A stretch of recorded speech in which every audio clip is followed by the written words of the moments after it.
It's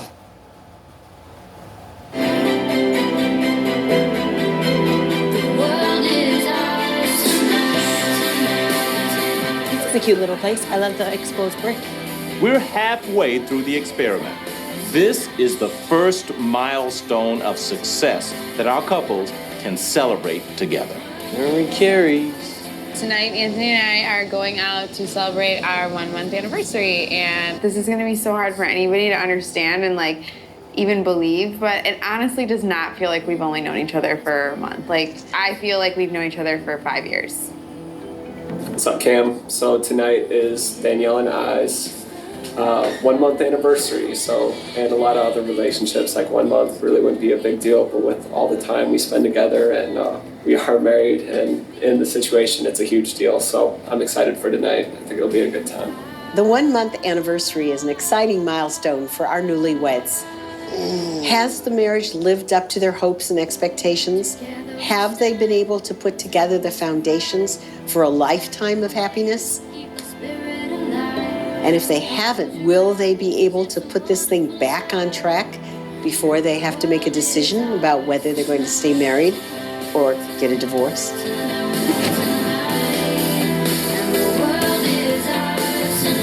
Would you have thought, say in March, you would be celebrating your wife's 31st birthday / your 1-month wedding anniversary? In this position? Of course not. Yeah. Greatest surprise of my life, though. It's our 1-month anniversary, and tonight my wife and I will be having a romantic dinner, get some good steaks, some good crab cakes. See, look, I love the exposed brick. Isn't it cool? Would you want something like that in the house? Yeah, if we had a loft, not a house, you know? What about in the basement? It got to a point where A couple months before we got married. I was looking on Zillow. I saw this garage. Stop it. You're not gonna live in a garage. It's my first time hearing my husband say that he contemplated living in a garage. And yeah, I'm definitely taken aback because I'm trying to see if he's even serious right now. I worked it all out of my head. I couldn't find another studio that I liked. This garage was in a nice-ass area. I get it that you were in a bad place financially. You were just trying to It wasn't even that. reestablish. I could thug it out for $200 a month. All I need is a place to lay my head.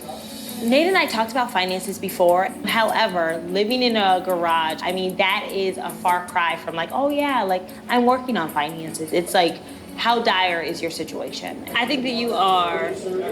Cheap. No, trying to make it sound better than what it was.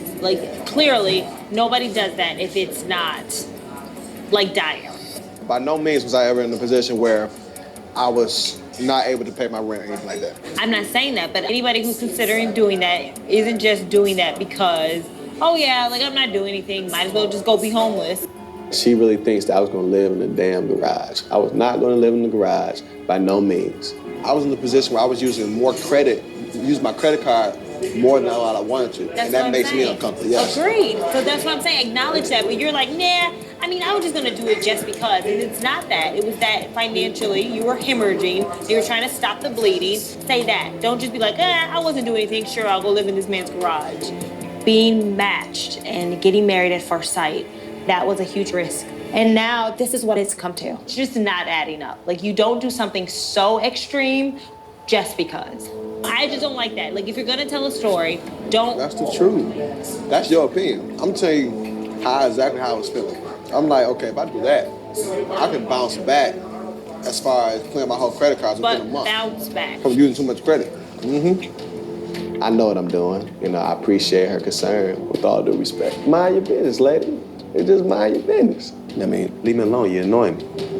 You take it so deep. This ain't nothing to do with you. This is me. This is a personal decision.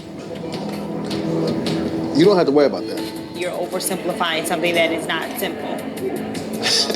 I think you're sugarcoating the direness of your situation. I just want to make sure that our relationship is one that you feel comfortable telling me, the real story. That's the real story. All right, Duhan. I know he's skating around the truth. To have somebody occupying one of the most important roles in my life who doesn't have me and who I can't count on, it's just unfortunate.